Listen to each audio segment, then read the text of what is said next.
Hello everyone, Professor Kurzluck here. So I wanted to make an introductory video to foreign policy. Just lay down some of the basics, some of the entry-level stuff we should know and think about when we think about foreign policy. So when we think about foreign policy, we are talking about how the United States interacts with the rest of the world. At the most basic level, how the U.S. interacts with the rest of the world. Foreign policy can include and does include strategies, goals, and actions a government uses to protect its interests beyond its borders. These interests can include national security, economic prosperity, maybe humanitarian values, and of course, contributing to global stability or contributing to global instability. A lot of debate, as we can imagine, about the U.S. role in the world, but at its most basic level, as an introduction, we're thinking about how the U.S. interacts, engages with the rest of the world. So foreign policy does matter a lot. When we think about what people vote on, foreign policy isn't their number one issue. When we ask people and we poll people and people are in focus groups and they're asked, what's your most pressing concerns? Usually foreign policy is not at the top of their list. However, foreign policy does matter because the United States does not exist in isolation. Decisions made abroad affect the economy at home, national security at home, immigration patterns, energy prices, and even domestic policy debates. All are predicated and involve a foreign policy component.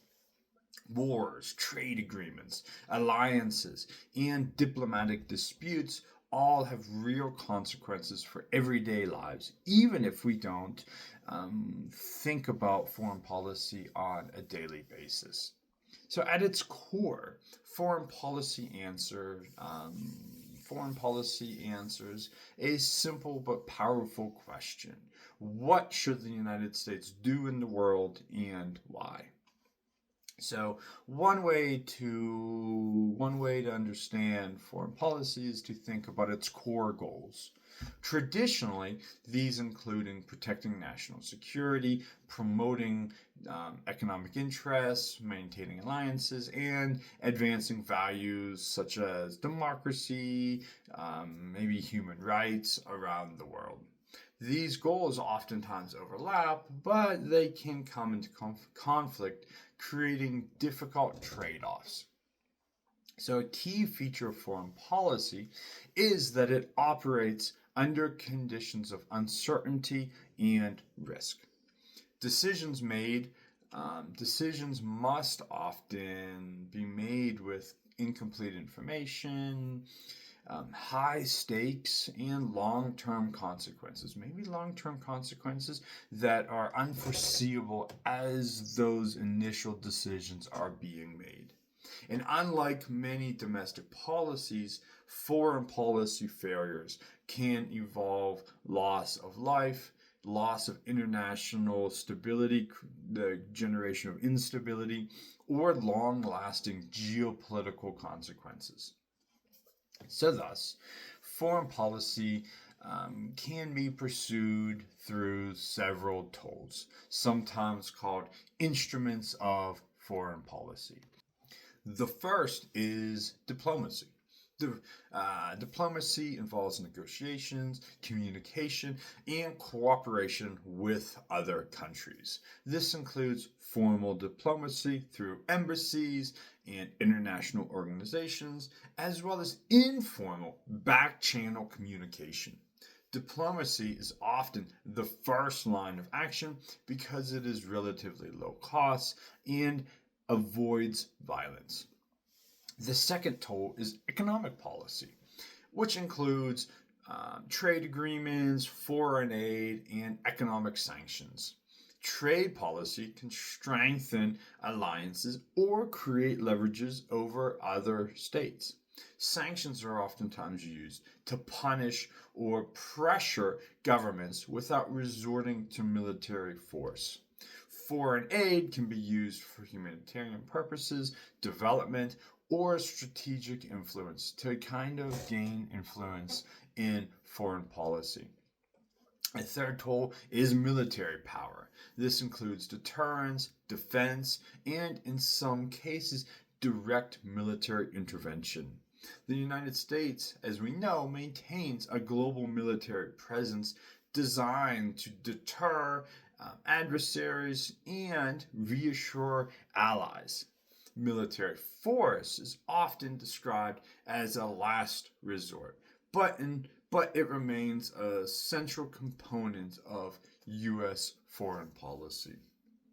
A fourth tool that is maybe not thought about as much is soft power, which refers to the ability to shape outcomes through attraction rather than coercion. Culture, political values, diplomacy, education exchanges, and international institutions all contribute to soft power. Soft power works slowly, but it can be highly effective in building long-term influence. Foreign policy decisions are shaped not only by tools, but by different approaches and schools of thought.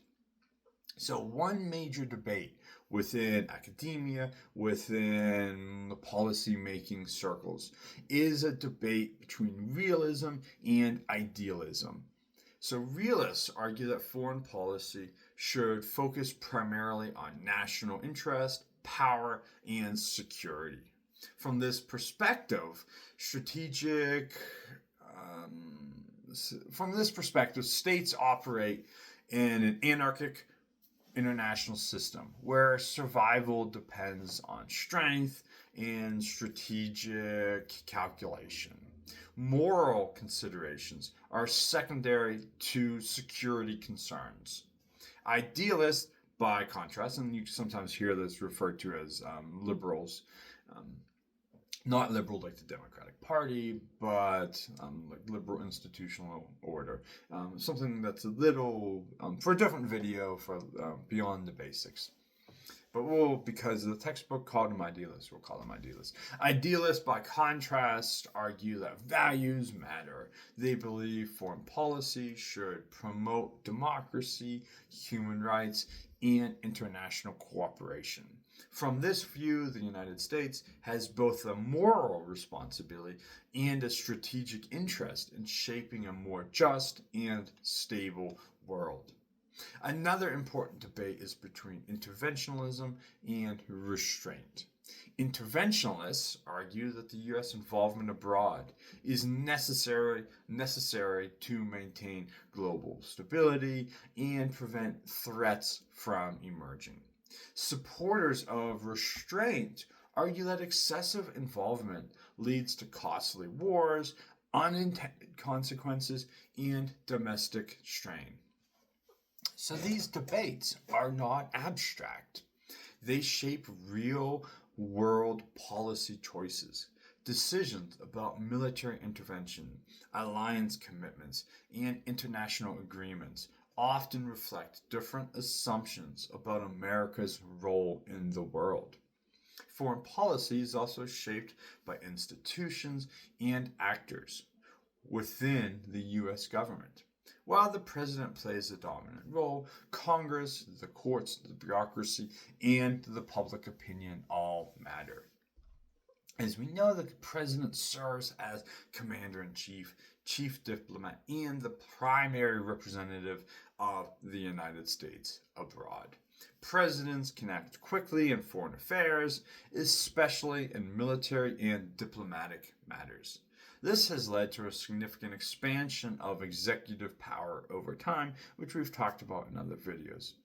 Congress plays a role through its power to declare war, fund the military, regulate trade,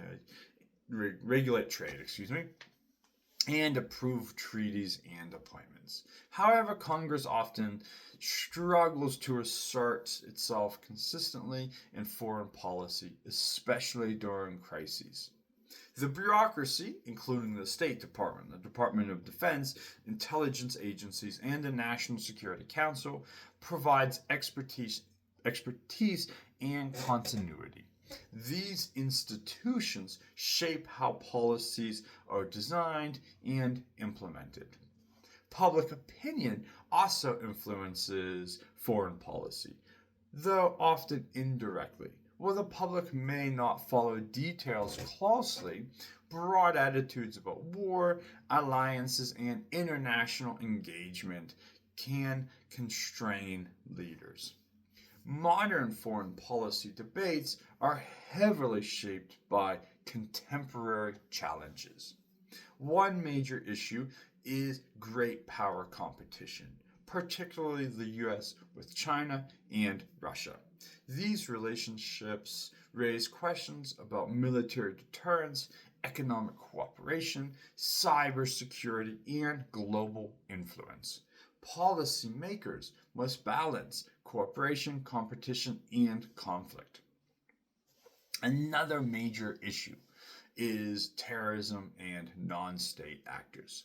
Unlike traditional state adversaries, terrorist organizations do not operate within clear borders, making deterrence and diplomacy more difficult. This has reshaped military strategy and raised legal and ethical questions about how to deal with these issues.